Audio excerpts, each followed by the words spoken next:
TII Item 434, July 16th, 2017, iOS 11 Beta 3, iOS 10.3.3 Beta 6. Welcome to Today in iPhone. I like it a lot. Today in iPhone. Hey, Golden! Oh, yeah. My beautiful iPhone, which I never have out of my hand and that I do everything with and has become an extension of who I am. This episode is sponsored by Boll & Branch. Go right now to bollandbranch.com and use promo code TII to get $50 off the nicest sheets and cotton products you've ever owned. Today's episode is brought to you by Wonder Capital. Create an account for free at wondercapital.com/TII. Welcome to the show. I'm your host, Rob, and you are listening to the Today in iOS podcast. First up, I want to thank Steve for sending in the artwork for today's show. Steve wrote the following. Hey, Rob, shot last night at the mall by my house. I confirmed that the store only carries the black and white versions of the Beats X headphones. Glad I ordered my gray set last Friday, and I'll call into the show once they arrive next week. Thanks. Keep up the great show. Regards, Steve from Metro Detroit. And this was sent in back in February. Thanks, Steve, for sending in this artwork. And folks, you can see Steve's artwork in the free Tii app via the bonus button for episode 434 or at Instagram.com/TodayInIOS and also at Facebook.com/TodayInIOS. Steve's artwork, picture, I should say, really, continues to celebrate 10-year anniversary of Tii on the iPhone. Please, when taking a photo of yourself in front of your local Apple store, if at all possible, take a square picture, as I have to turn them square for iTunes, and put the Apple Store location on the photo like Steve did. Thank you, Steve. Along with the Tii or Today in iOS branding. And thanks to the many of you that have already sent in photos. I will be getting to the ones that have been sent in. And if you have one that you haven't sent in, you'd like to send that to todayinios@gmail.com. And if you have some music you've created on your iOS device that you would like to share with the audience, please email it to the same email address and make sure to include which app or apps you used to create said music. All right, let's get into the news. Apple keeps churning out new betas of iOS 10.3.3 with beta 6 being released on July 5th. Yes. You know the drill. Optimization and bug fixes are all that is new with the 6th beta. I think the bigger news is that they keep releasing betas for this double dot update, and I don't know why they're not going Goldmaster. Apple on July 6th then released tvOS 10.2.2 Beta 5, another double dot beta update, and that was the 5th beta there. Again, just bug fixes and optimizations and the curious head scratch on why it's taking so long to release the double dot update as Goldmaster. Hopefully by the time there's episode 435, we will have the Goldmaster. I think it could be this week. We will see. Off to the email bag we go.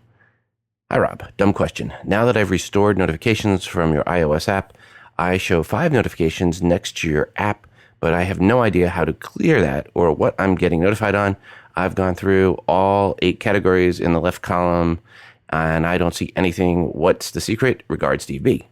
Folks, if you have the Tii app, and you should, and you see the red circle on the icon with a number in it, and you want to remove that, so the next time a new episode comes out, then you'll see the circle come back with just the number 1. Here is how you clear out the red circle now. Go to the Tii app, open it up, go to Settings, scroll down to Mark Episodes, then tap Apply.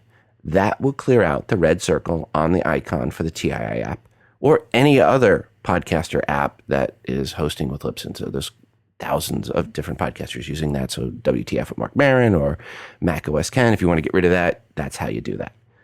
And I'm happy to announce a new version of the app, version 2.4, which really is like the 25th version of, or at least the 25th version that was just released for the Tii app. So in the last 2 weeks, this came out since the last episode. And what is new with this version? Well, to start, it is a cleaner UI and has nice animations when on a specific episode. When you're in the episode and you want to see the show notes, you just swipe up and it shrinks down the episode artwork and it moves the options icons and up, and then it shows the show notes, making it even easier to go to the articles I mentioned when this episode is playing. And most important, or the biggest change overall that happened in the latest update, is you can now comment on an episode right from inside the app.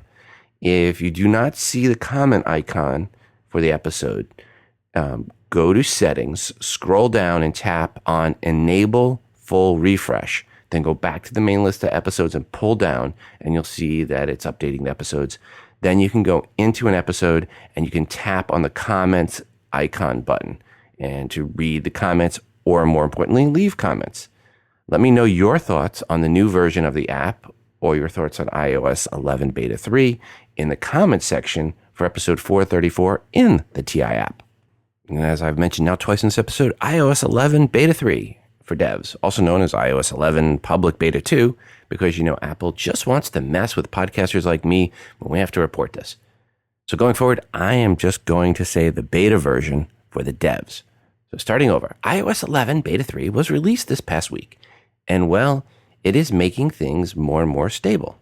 I got 2 thumbs up from my sons, as Beta 2 was causing them lots of crashes when they were in Minecraft and other apps, and Beta 3 seems to be much more stable, especially also with YouTube, at least on the iPhone 5S and iPhone 6 Plus, and that I have it running on. I have it on the iPad Pro 12.9 inch, but less time spent on that, so I can't tell you if it's crashed more or less because I haven't spent enough time with it.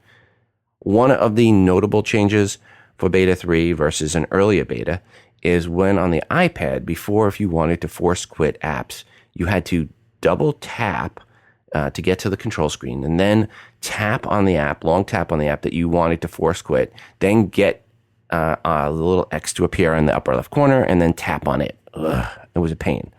In Beta 3, they went back to just swiping up method to force closing apps, as it should have been all along. Apple also added a bunch of new TV providers, but still not Google Fiber. Okay, now let's get back into the iOS 11 versus iOS 10 changes. I started this on episode 432 and continue this on episode 433. And on episode 433, we left off in settings, general accessibility, with Siri being the next item to look at. This is actually a new section here in accessibility. The first thing is a toggle for type to Siri. This is off by default.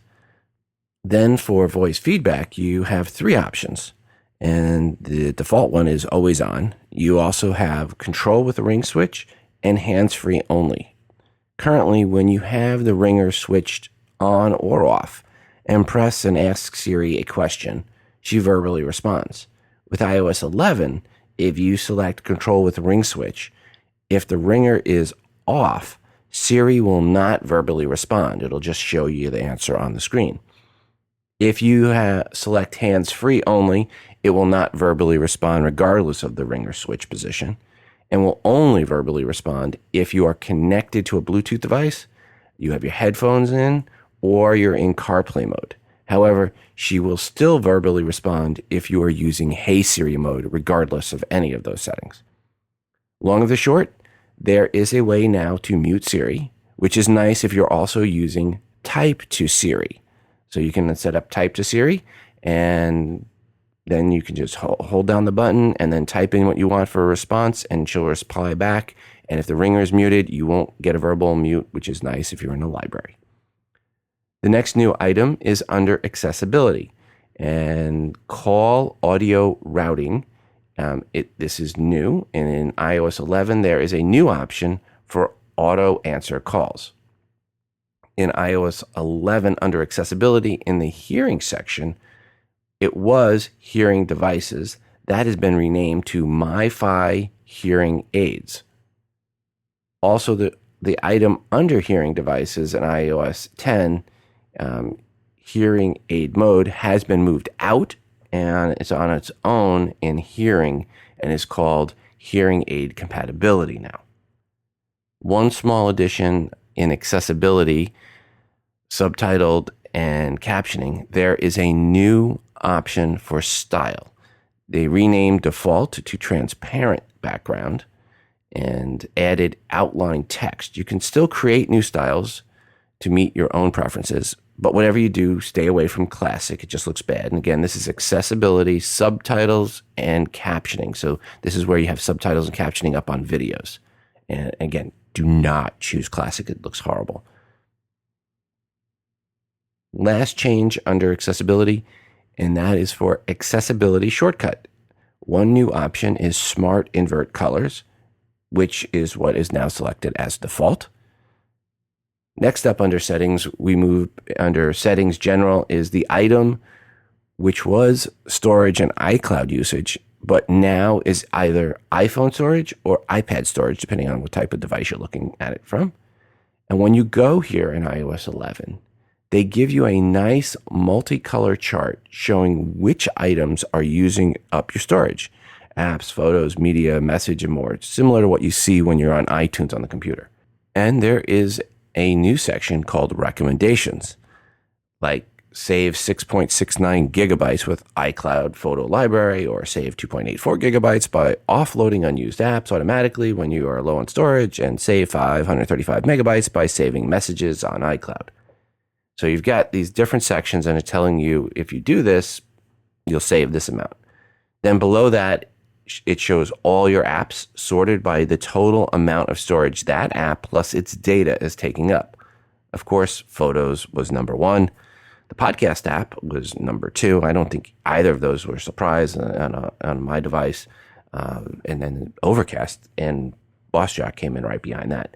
When you tap on the photo app, it does then take you to more options, like the ability to empty recently deleted photos, which in the example here would have saved me 515 megabytes on one of my devices. You know, you would not need all these extra items to help you manage storage if you didn't buy a 16 or 32 gig iOS device, just saying. But if you do need the help, Apple has added much more help with recommendations for better managing your storage needs in iOS 11. So kudos, Apple, but still, get the upper level on the devices. If you got 256 or 128 gig, you're going to be fine. Another new option is under General, then Background App Refresh. There is now the option for either off or Wi-Fi and cellular. In iOS 10, the options were either off or Wi-Fi and cellular. There was no Wi-Fi only option. If you are someone with a very limited or expensive data plan, you can now in bulk make it so apps only refresh in the background for Wi-Fi, and that will save you data. And if you turn it off completely, it'll save you battery life and data. Under Settings General and then Dictionary, there are two new dictionaries that were added in iOS 11. One evidently came via a request from the White House. The two new languages in the dictionary are Portuguese English and Russian English. You figure out which one the White House asked for. And finally, the last change under General is the addition of the shutdown option. This is the last item listed, and it is right below Reset. So if you have a device where your power button doesn't work well, or you have a case where it's really difficult to push, you can now just shut down your iOS device from under Settings, General, then Shutdown. Before we continue on with the remaining changes in the Settings app, I want to thank again Boll & Branch for sponsoring our show for over 2 years now. You don't need to spend a fortune to get the rest you need. Great sleep starts with the right sheets, and they're more affordable than you think with Boll & Branch. Right sheets can take your sleep and your style to the next level. With Boll & Branch, you will get the best sheets, which are made from 100% organic cotton. That means not only do the Boll & Branch sheets feel incredible, but they look amazing. We love our Boll & Branch sheets and towels. Science tells us there are 5 stages of sleep, but before you can enter any of them, you need to be comfortable so you can fall asleep. You need Boll & Branch sheets, the most comfortable sheets you'll ever sleep on. Go to bollandbranch.com and you'll get $50 off your first set of sheets plus free shipping when you use promo code TII. That's $50 off plus free shipping right now at bollandbranch.com. Once more, that's Boll, B-O-L-L, and branch.com, promo code TII. And since Boll & Branch sells exclusively online, you don't pay that expensive retail markup. That's half the price for twice the quality. And here's the best part. Don't take my word for it. Try them out for yourself 30 nights risk-free. If you don't love them for any reason, they will take them back and refund you without any hassle at all. Boll & Branch wants you and your family to feel good about your sheets inside and out. Rest easy knowing their sheets are ethically made, meaning everyone involved in the creation of their bedding has been treated with respect. These are sheets that feel good, and you can feel good about owning. Please go to bollandbranch.com and use promo code TII to get $50 off your first set of sheets. That's B-O-L-L and branch.com. Use promo code TII. Now back to the master part of the Settings app. And if you look at the major category in the Settings app, the next major one where there was changes that we didn't go over in episode 432, which, by the way, if you haven't listened to 432, go back to 432. We go over the new sections there. So we're not going to go over the ones we did in 432. But the next one is Touch ID and passcode. And there are new options on what you can access when locked. Added are Control Center and Return Missed Calls. Next up is the battery section. And if you go to Settings, Battery, and then to Battery Life Suggestions, this is just on the iPhone, not on the iPad. Previously in iOS 10, it was just auto lock. Nice, guys. Really helpful. This time in iOS 11, Apple added in a few, well, hopefully helpful suggestions, more than just auto lock. Auto lock's still there, but one of the new ones is Settings Brightness, which obviously will help with battery life. The next is Night Shift, which I guess will help with battery life. Then is Text Size and Bold Text. Huh? How does that help with battery life? And finally, View, Standard or Zoom. Okay. Really not following this at Apple. Guys, how are those last three helping with battery life? I'm not getting it. It's nice that you now have more items for helpful suggestions, but couldn't it be things like turning off location services and other things that actually really help? The general idea was good. The execution, not so much. Next up is privacy, and it is worth mentioning there are some location services you should look at turning off. Go to Privacy, Location Services, scroll down to System Services, and then there are a bunch of location services all turned on by default. I would recommend turning some or many off, like location-based Apple ads as a minimum, plus others that do not apply to your lifestyle, like routing and traffic for my son's iPhones. In the main section for privacy, there is analytics, and there are a few new options there. One is share with app developers, another is improve activity, and the last new one is improve wheelchair mode. All are off by default. If you feel any will help you, turn them on. Next up, under Settings, is the iTunes and App Store category. There are a few new options. Autoplay video, which is off by default, and you can also choose Wi-Fi only or on.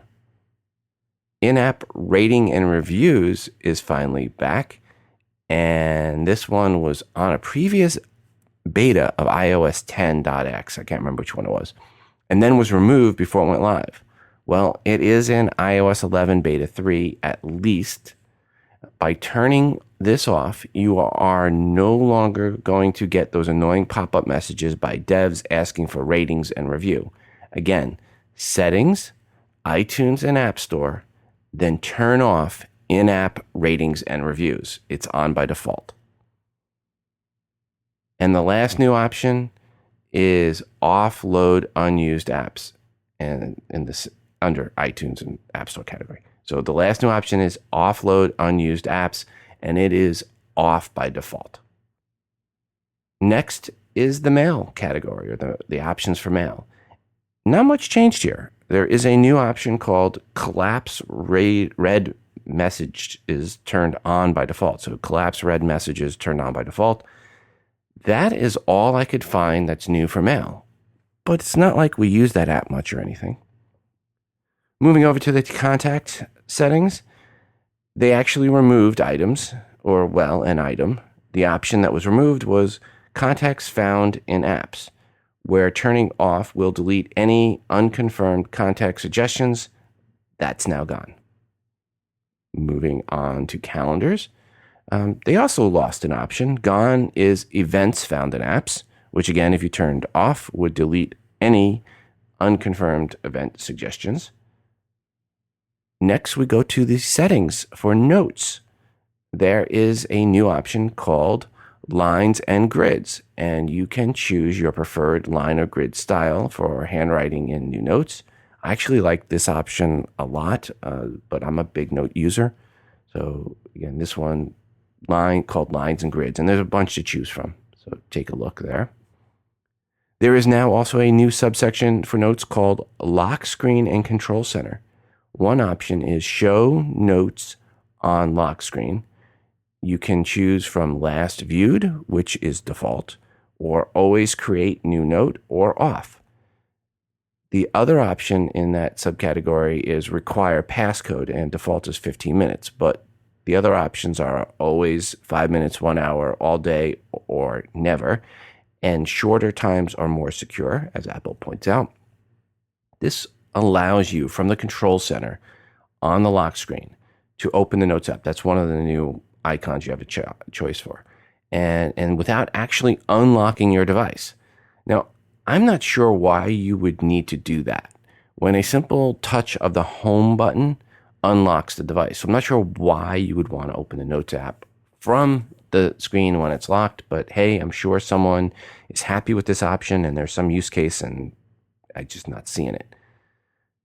Finally, in Notes, the last new option is for iPad Pros, and that is only draw with Apple Pencil and is off by default. This is one I had mentioned previously as a recommendation for someone to fix an issue where they were having problems with the pen. But again, that is only in iOS 11, not in iOS 10. And it's only draw with Apple Pencil, and that's only for the iPad Pros. The next main item in settings is Messages. And the first and only new item is Messages in iCloud, which is off by default. In the settings for Maps, there are 3 new items at the top. Allow Maps to access Siri and Search, allow it to access notifications, and allow it to access cellular data. Siri and Search is a subcategory and has 2 other options. And first is Search Siri suggestions turned on by default. The second is Find locations in other apps, also turned on by default. Apple says Siri can suggest locations based on your Safari and app usage. Creepy, I guess, or useful. Notifications here is also a subcategory with full options for notifications here. Cellular data is just an on-off toggle. Next is Safari settings. Passwords were moved out and are now in accounts and passwords. See episode 432 for more on that. Added in are prevent cross-site tracking and ask websites not to track me. They seem to replace simply do not track, which is in iOS 10. So do not track seems to have been broken out to prevent cross-site tracking and ask websites not to track me. Also in iOS 11 is camera and microphone access. It is an on-off toggle. Then under advanced settings for Safari is the very cool sounding experimental features. Tapping on that gets you a list of 11 items, all with on-off toggles, like CSS Spring animations and is secure content attribute and sub-source integrity. And well, they are cool and experimental and likely not to make it to Goldmaster. But I thought I'd bring it up just in case they do. For music settings, there were some changes, but mostly things removed. Gone is a toggle for Genius. Also gone is a toggle for show star ratings. Other than that, no new features. For iBooks, there was the addition of allow iBooks to access and the whole Siri and Search and also background app refresh. Siri and Search was also added as an option for allow podcast to access in the settings for the podcast app. A couple of things removed from the podcast app include limit episodes and, more importantly, custom colors. This was where the podcast app looked at your artwork or the show's artwork that you subscribe to, and it changed the background for the list of episodes to match the show artwork. What was added is text for the podcast and privacy. So the whole terms and services and terms and conditions for podcasts and privacy, which basically says they will be giving your usage info in aggregate to the producers. And if you want to turn off your usage where it's given, then go to settings and turn it off there. But there is actually no place yet to turn it off. There is an option to reset the identifier. Apple assigns a unique identifier for your data usage that cannot be tracked back to you. But just in case you are still worried, you can reset it at any time, which I'm not sure why you need to reset an identifier that can't be tracked back to you. As mentioned previously, settings for Twitter, Facebook, Flickr, and Vimeo are no longer special items in settings. You have to go to the individual apps to mess around with any of their settings. And that, folks, wraps up our overly detailed multi-part settings app changes from iOS 10 to iOS 11. There are still more changes to talk about with regards to the actual app usage and features in the apps when you're actually in them, but more on that later. Huh? What? Okay, it's later. There is an article on Mac Rumors titled, quote, iOS 11 will expand your iPhone's NFC capabilities beyond Apple Pay in several ways, unquote. If you have an iPhone 7 or 7 Plus, that is, and you hold it near an NFC tag, you will get a message that reads, a message that says read to scan. According to WiseKey, an NFC cybersecurity company, quote, when placed on a bottle of spirit or a bottle of lubricant oil, for instance, and tapped by an NFC phone, the chip is able to securely authenticate and track the bottle like an e-passport does. It offers the same certified security level. It also allows the brand to broadcast personalized messages to the phone holder, detecting whether the bottle has been opened or not, unquote. And they talk about how this works in iOS 11 with their tags. What this means is with the release of iOS 11, NFC usage will really take off. Much more on this on future episodes for sure. Of course, if you are playing around with iOS 11, you're a beta user, a public beta user, dev, or whatever, and you would like to send in some feedback of your thoughts of new features you like, don't tell me bug reports, just tell me new features. Give us a call, 206-666-6364, that's 206-MOONDOG, or shoot an email to todayinios@gmail.com. There was some questions about whether or not the 3D Touch app switching gesture when you tap and hold on the left edge of the screen, which in iOS is in iOS 10, but not in iOS 11, was a bug, or if it was gone for good in iOS 11. Well, it seems right now the answer is gone for good. Well, according to Apple, quote, please know that this feature was intentionally removed, unquote. This in response to someone that filed the missing feature as a bug report to Apple. So again, likely not coming back, and that was where you could just press and hold in the left corner, and then it would, with 3D Touch, and then you'd be able to switch between apps. Apple also this past week released the third beta of watchOS 4 to devs. The beta, of course, offers bug fixes and optimizations. No word yet of any new features in the third beta of watchOS 4. And finally, Apple released the third beta of tvOS 11 this past week as well. From the articles out there, Beta 3 seems to be mostly about bug fixes and stability improvements.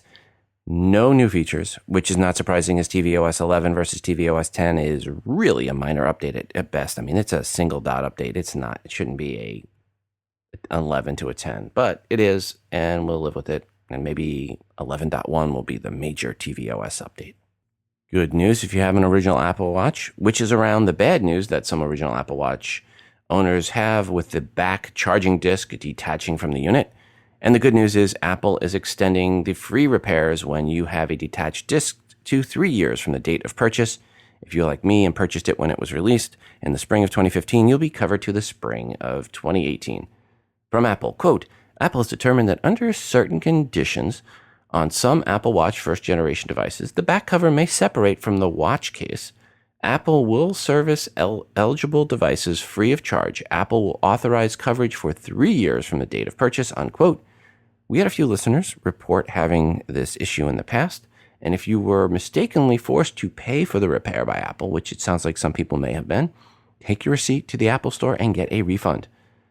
Some report issues with erratic workout results just prior to the disc detachment, so if you start seeing issues with your first-gen Apple Watch, get it to your Apple Store before you reach your 3rd year anniversary date of purchase, which again won't be until at the earliest spring of 2018. Hey, Rob, this is Gil from Boston. I called you a couple of weeks ago, and you were kind enough to put my call on your podcast about trying to change the picture that shows up in the thumbnail for the albums in the photo app for the iPhone.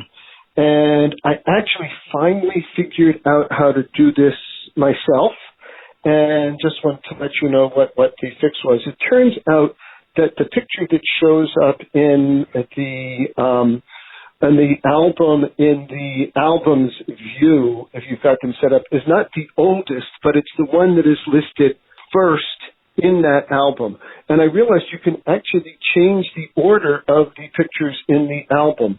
If you actually just go and you view these pictures, the thumbnails in the grid view, and then click select and select one, then you can press down on that picture and move it around. So you can change the order of the pictures there.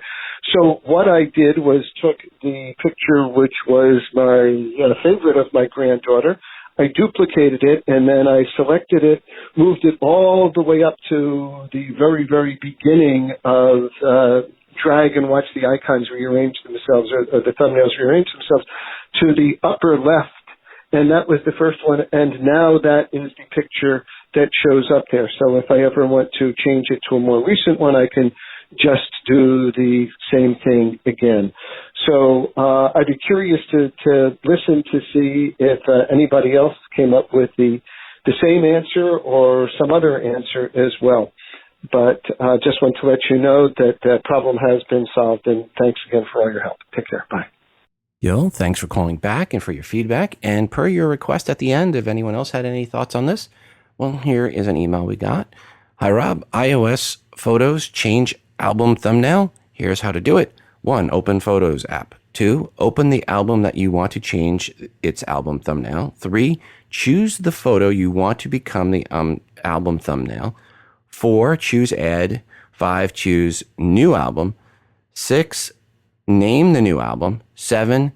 Now a new album is created containing only the selected photo, and you are returned automatically to the album you opened in step 2. Now select all photos from that album by tapping Select All. 10. Tap Add. 11. Select the album that was created in steps 5 to 7. And 12. Delete the original album. Regards, Fred Z. Well, thank you, Fred, for that feedback. And speaking of feedback, we also have this one here to a different question. Hi, Rob. Just listened to your podcast, and the guy from the UK was asking about 1Password and Safari. He does not need to leave Safari to go to 1Password and then back. He can have 1Password linked to Safari itself. Here's how to do it. 1. Open Safari and tap the share icon. It's the one with the box with the arrow coming out. 2. Swipe left on the bottom row of icons and tap More. 3. Tap on 1Password in the list of activities, and you want to tap to turn that on. So you'll see 1Password, and you want to tap that toggle to be on. 4. Touch and hold the 3 lines icon next to 1Password and move it to the top of the list. So this is the one that you tap on when you want to move things around on the list, and then tap Done. From now on, you'll be able to fill passwords and more without even opening the 1Password app. Regards, Greg in Christchurch, New Zealand. Thank you, Greg, for that feedback. Some more on this. Hi, Rob. To use 1Password in Safari, hit the share button at the bottom. Password is available on the bottom row. If not, scroll right and add it. On the subject of VoiceOver not working properly with podcasts, I have found something interesting with Audible and Waves with VoiceOver. If I use Apple AirPods, the directions will work correctly. But if I use any other Bluetooth, say Bose SoundSport, the directions start to play and then go silent. Thanks for the podcast. Regards, Matt in Beaverton. Well, interesting. I'm sure that's purely coincidental and has nothing to do with Apple optimizing things for their own devices. Back to the email bag. Hi, Rob. I've been a 1Password user for a while. Users should not have to leave Safari to enter passwords. The share icon within Safari needs to have 1Password added as a default.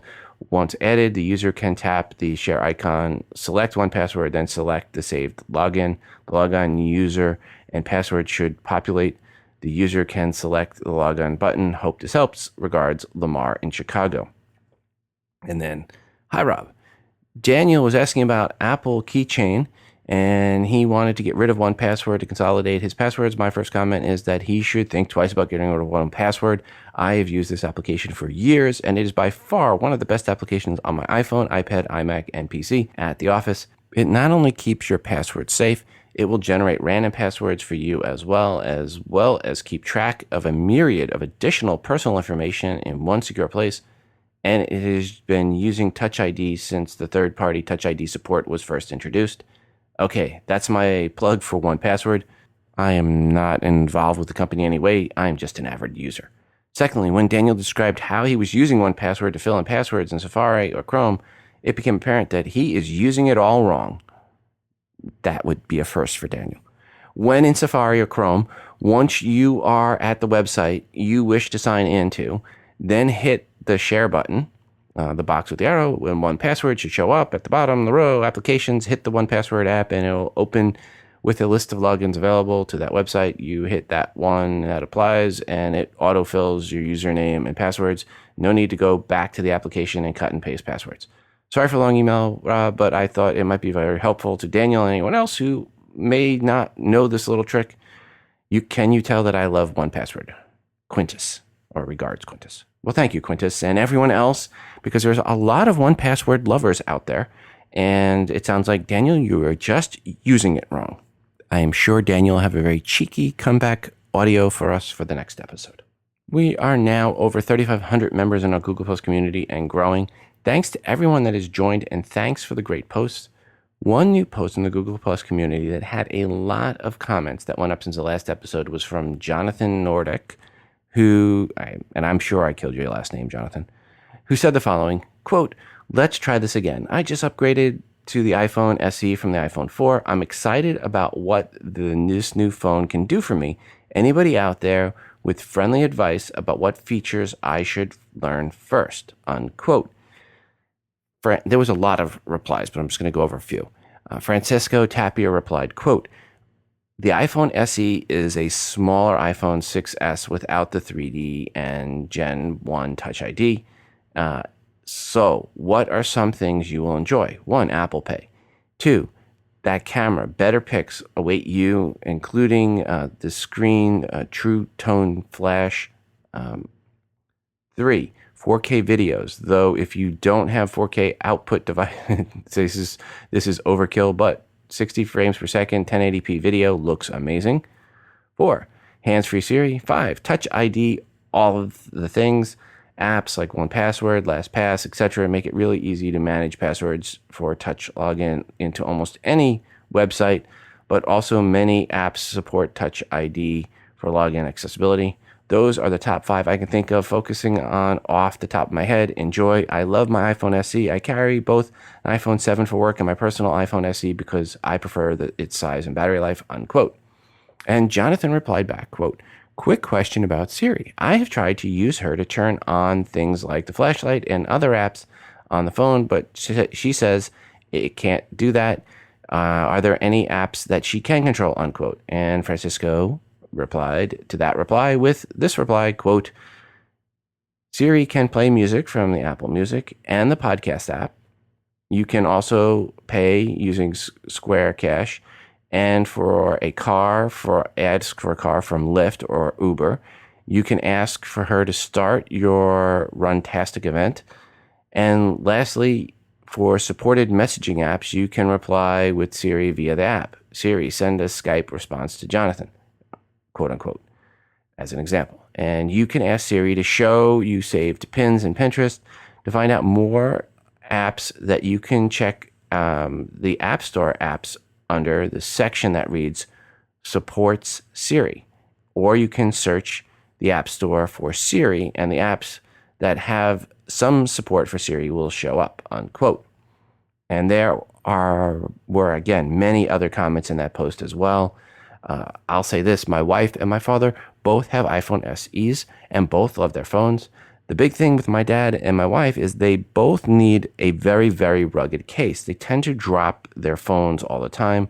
So make sure if you are someone that is not the most genteel with their device, throwing it around all the time, throwing it in a purse, whatever, and you're often on the go, spend a few extra dollars and get a case that has a good size lip around the front of the case. And if you're going to be putting it in a purse, get a screen protector as well. Make sure the case is durable. Ones that just snap on and are flush with the screen, they're pretty much worthless. I don't recommend those cases at all. You need a case that has a nice lip all the way around. Yes, I'm saying I like big lips, and I cannot lie. All right. Since the last episode, there were also dozens and dozens of other new posts and comments in the TII Google Plus community, which actually a lot more because it was 2 weeks since the last episode, which is an Android fanboys free zone and a spammer free zone. Yep, it is the most civil Google Plus community covering iOS. Folks, go to todayandios.com/community to join in. And thanks to all 3,500 plus of you already in the community and contributing. I want to thank Wonder Capital for sponsoring our show again. Wonder Capital's online investment platform allows you to invest in solar energy projects across the U.S. You can earn up to 8.5% annually while diversifying your portfolio, curbing pollution, and combating global climate change. With the help from individual investors like you, Wonder Capital financed 40 solar projects in 2016, which will offset CO2 emissions from 2.8 million pounds of coal burned in the first year alone. What Wonder Capital does is they finance commercial installations of solar panels. This way, a commercial operation like a data center or a manufacturing plant or an office complex can switch over to solar power, and their monthly financed payments winds up being lower than their monthly electric bill was. It's a win-win for all involved, except maybe the local electric company, and Wonder Capital brings the capital needed to make it happen. You can get involved with Wonder Capital by investing as little as $1,000. This is your chance to invest in the future and make money from a company that is helping finance a cleaner future for everyone. Create an account for free at wondercapital.com/TII. That's WUNDER capital.com/TII. Wonder Capital, do well and do good. As always, with any investment, past performance is not a guarantee of future performance. Random tip time. This is for the calculator app. And as you know, it is difficult to use a calculator for some reason without typing in the wrong number. I don't know what it is. In iOS, there is an easy way to delete the most recently wrongly typed number. Just swipe left or right on the display for the numbers, and it will delete the last digit typed. And swipe it twice, it'll delete the last two numbers, and so on and so on. So there you go. Simple, easy way to delete the wrongly typed number in the calculator, which happens, I don't know, almost every time I use the calculator. You know who uses calculators a lot? All of Apple's accounting team to add up all the cash they have. And Apple announced that their quarterly conference call to go over April to June and how much Apple cash they added to their coffers, that will be on August 1st at 5 p.m. Eastern Time. This is the first time following Apple that this call to cover the second yearly quarter has been in August. I don't know why they're pushing it out so long. Usually it was around the 20th, 22nd, somewhere around that. But in any case, it will be August 1st this year. We will do a post that evening recapping all that was said on the call, or at least the important pieces, which really, this is that one quarterly call that tends to mean the least for Apple. This is their quiet quarter traditionally.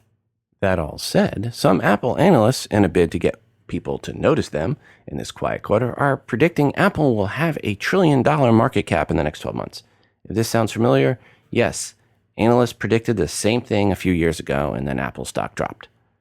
Brian White is the analyst this time trying to get attention by saying, quote, in our view, Apple's quarterly results will be less important this summer as investors are focused on the iPhone 8 this fall, along with the company's raised capital distribution initiative, depressed valuation, and new innovations as showcased at WWDC.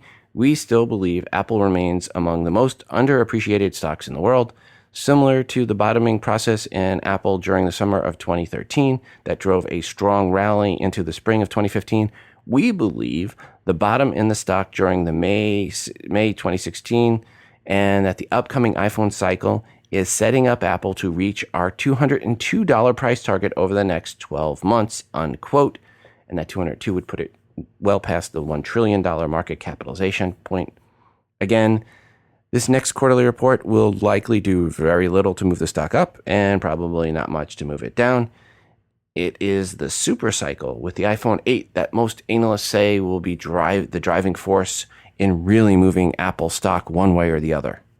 heard the super cycle, one analyst at Deutsche Bank is now saying, hey guys, whoa, time out. It's not going to be as super as the one we saw for the iPhone 6 and 6 Plus that had all that pent-up demand for bigger screens. Also, there is not the carrier subsidies this year that were there back when the 6 and 6 Plus were released. The average Wall Street estimate is 244 million iPhones to be sold in Apple's fiscal year 2018, which starts the end of September of 2017. So what does Deutsche Bank think is going to happen? Well, they're estimating 230 million iPhones sold, which is just below the 231 million for fiscal year 2015, that the year of the iPhone 6 and 6 Plus. So I'm not getting this. So you're saying timeout, it's not going to be close, it's not going to be as big, and then it's going to be 230 million versus 231. Sounds about the same. One thing I'm not going to cover on this episode, I'll cover it on the next one, is rumors for the next iPhone.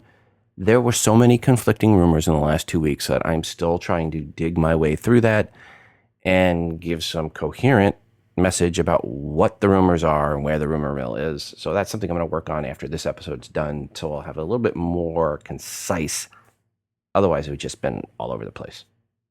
Hey Rob, my name is Zach, and I was curious about iOS 11 Public Beta 1, and of course, I did not listen to not putting it on your main device. And I put it on my iPhone 5S, and it unexpectedly shut off.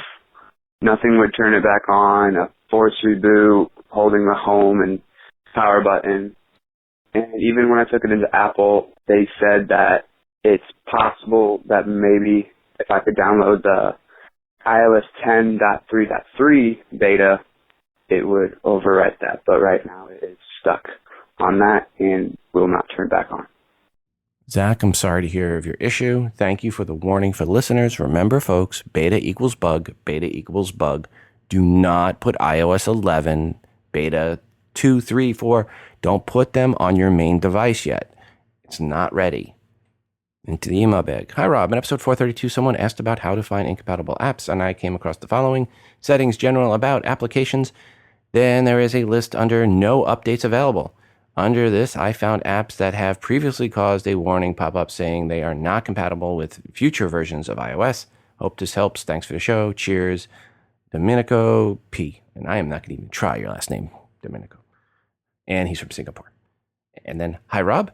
You asked for opinions on iOS 11. I haven't investigated it all yet, but I don't like the way to shut down all apps. It's too much like the old way of tapping a small X. I don't have a problem, especially on the large iPad Pro, but a lot of my friends have a problem in the early days with this style. I preferred the flick up method. Regards, Chris W. in Australia. Well, Chris, good news is they changed that in the most recent beta. So yes, I agree with you. That was horrible. And evidently other people did, and Apple listened and made the change.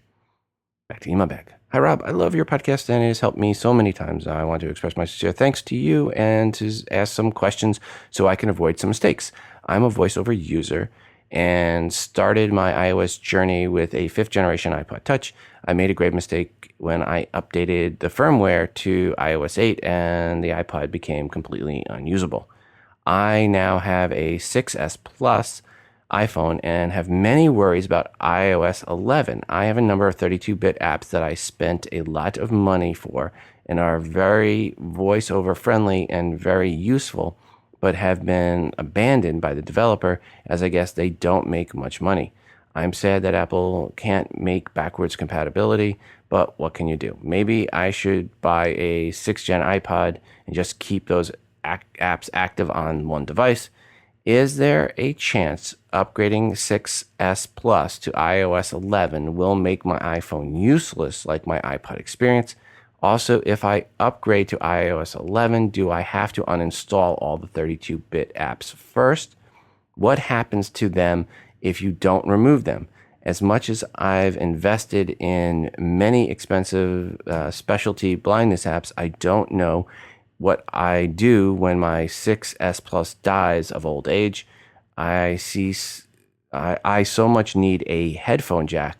All those $80 to $300 apps add up, to some serious money. Add in useless iPod Touch that is now a $400 brick, and I'm sure it makes financial sense to stick with Apple. I'm not sure it makes financial sense to stick with Apple in the future.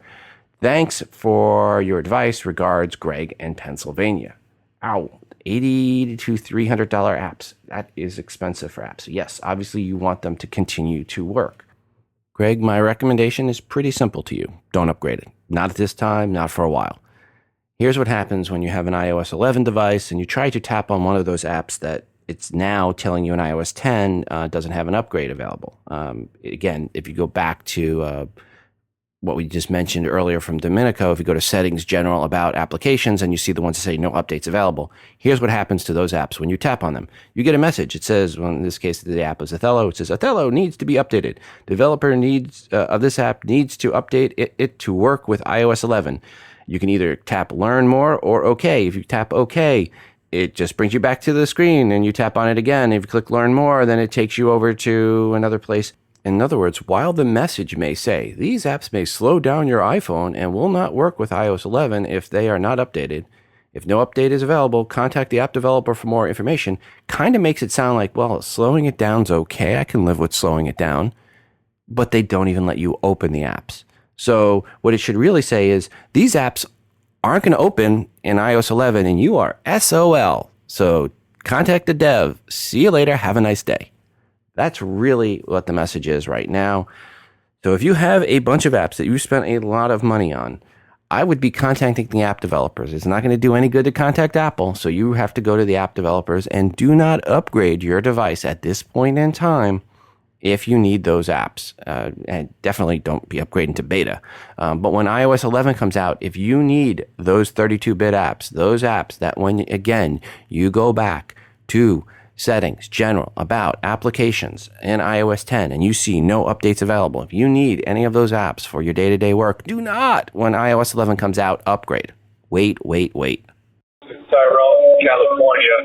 Love your show. Just have a quick question. The newest update for Apple TV, it made it so that the TV will switch over, because I have a Sony Bravia, so it's not a smart TV, but it's got some connections to the HDMI, so it allows us to know that the Apple TV is on and switches the inputs. Worked perfectly forever up until the most recent update, which I never do. I somehow clicked on the remote before the TV was on, and the first option was update now, and it got me. I've avoided it for so long, but it got me this time. But anyway, now when I turn the Apple TV on, it'll prompt like it's going to switch over, switch for a quick second, and go back to the other input. It's kind of annoying. I wonder if anybody else having this problem or knows of a fix for it. Now, that's it. Thank you again. Have a great day. Tyrell, sorry to hear about your issue there. If anyone has had this problem and has a solution for Tyrell, please give us a call, 206-666-6364. That's 206-MOONDOG. Or shoot an email to todayinios@gmail.com. Back to the email bag. Hey, Rob, let me start off by saying thank you for everything you do. I wanted to take a risk, and I had an iPhone 7 Plus from launch up until a few months ago and decided to get the Samsung Galaxy S8 Plus because I like the features. And I figured if I didn't like it, no big deal. I'll have it for a few months, and then I'll get the iPhone 8. Let me tell you, that was a mistake. Wow. I missed the iOS ecosystem. I cannot hold off until the iPhone 8. I saw that Samsung was reselling the Note 7 FE, which I considered the Fire Edition anyway. Never again. Love the show, AJ. Folks, I've warned you before. Don't do it. Don't be enticed by the dark side. Stay over here on the light side of the Force. Hey, Rob. I am vision impaired from birth and wondering if there is a way to screen share from the iPad Air to a TV without Apple TV Plus. Is there a way to tell if the iOS backup is faulty also? Are there any cool apps for vision impaired with speech enabled to speak words for email and notes? Regards, John Petrie, Sydney, Australia. Well, John, for getting your screen share from your iPad Air to your TV, you can get a physical connector and you can get an adapter, go right out to the HDMI. So that would be what I would recommend if you don't have an Apple TV. Get an adapter and HDMI cable. For being able to tell if an iOS app or backup is faulty. I'm not aware of an easy way to tell other than testing. So back up often. And are there any cool apps for vision impaired with speech enabled to speak words for email and notes? I'm going to throw that one out to the audience, folks. Let us know your favorite your favorite apps for what John is looking for. Give us a call. You know the number. You know the email. Back to the email bag. Hi, Rob. I currently own a 5S and use it extensively in the car as a GPS and to play podcasts and answer calls, hands-free, of course. My car is old, simple enough that the only way I have to get the sounds to play via the car speaker is an aux cable. Because of that, there is a cradle that sits there with a 12-volt socket so as to provide charging. If I connect the included aux, I also get a large answer play button and microphone in addition to the ability to use the speaker of the car. As I believe my phone wouldn't get updated to iOS 11, or at least don't get the full amount of features in the update, I have planned to upgrade to a new iPhone this fall when the next ones are announced. That said, with the headphone jack on, I will not be able to use my current cradle. It's also too small for anything large in the 5S. I have been looking for a cradle that would provide the same features as my current one, but fit a larger iPhone without the headphone jack. Seems to be a cheaper alternative than buying a new car. Sadly, I haven't found anything that fits my demands. Do you, your listeners, know? I'm going to stop you right here. Before you even ask this, Hampus, and this is from Hampus, and he has a whole bunch of other stuff. iPhone SE, same size, has a headphone jack. Get the iPhone SE if that's what your concerns are. Now, I'll say this. The iPhone 5S does upgrade fine to iOS 11. My son's running it. It's okay. So if your concerns are to get rid of the iPhone 5S because you're afraid it's not going to work with iPhone 11, that fear should be put aside. If you like the smaller size and you want the smaller size and you can't put the fear aside, then upgrade to the iPhone SE. So the iPhone SE will work fine with iOS 11, and it has the headphone jack, and it's a smaller size. So right there, Hampus, for your application, that's what you want to do. Hi, Rob. Ask Siri 1 trillion to the 10th power. Regards, Aaron. Okay, Aaron, we'll do that. What is 1 trillion to the 10th power? Let me have a look. The answer is 100.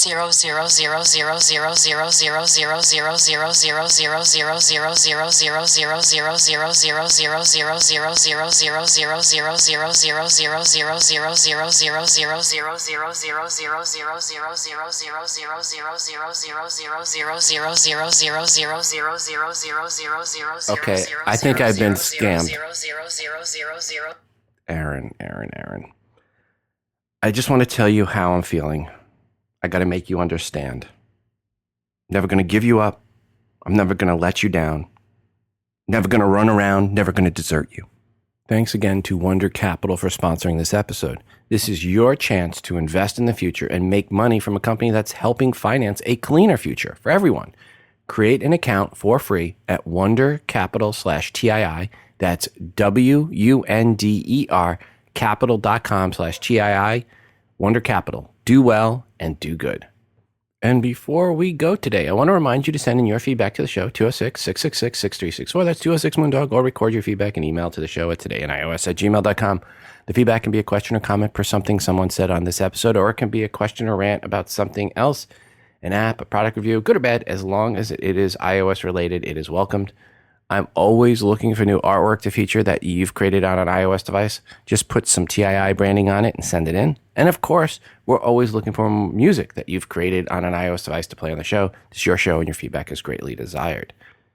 Don't forget to check out our moderated Google Plus community by going to todayinios.com/community. And a quick reminder, if you're an app dev or an iBook author, email me if you want your app or iBook featured in the promo giveaway segment for free. We just need the 5 promo codes or more to give away. Simply email me at todayinios@gmail.com. Please include a 60-second or less audio review of your app or iBook indicating you're the dev or the author. Also, when you send in the promo codes, please make sure to let me know when they expire.